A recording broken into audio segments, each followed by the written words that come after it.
What's up mga idol? First time sa history ng PBA, grabe ang ginawa ni Boss Al.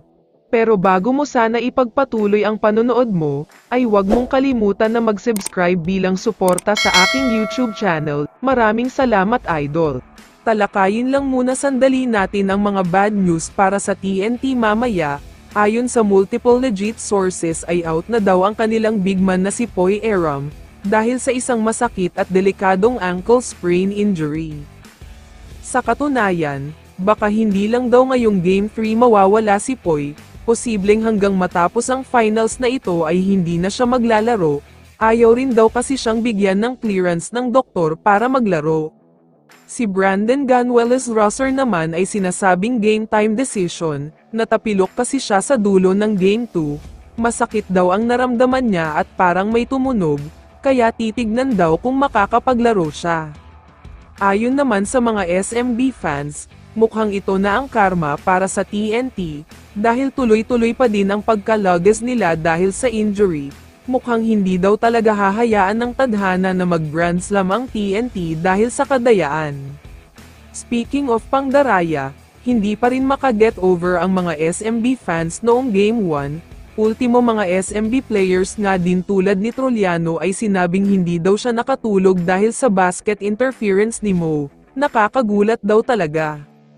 Pero kung may isang tao na sobrang galit na galit, ito ay walang iba kundi si Boss Al Francis Chua. Masama daw talaga ang loob niya sa PBA, dahil tila inalisan sila ng boses at karapatan, hindi daw makatarungan ang nangyari.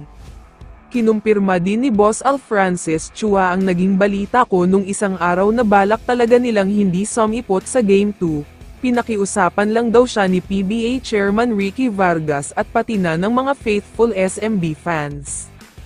Pero ito ang nakakagulat sa sinabi ni Boss Al, hindi daw pwedeng pinapalampas lang ang ganitong insidente, yung tipong may mali sa isang game at sasabihin ng PBA na may next game pa naman, maling-mali daw talaga ang ganito.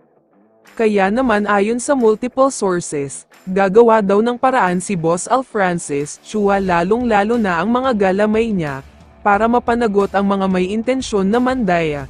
Hindi hahayaan ni Boss Al na ganon-ganon na lang. Nagsimula nga daw siyang maging sports director noong 2013 pero ngayon lang siya nagreklamo ng ganito, first time niya maka-experience ng ganitong kadayaan, kaya first time din matitikman ng mga involved ang galit niya. Kaya naman kung ikaw ang tatanungin idol, ano ang masasabi mo sa balitang ito?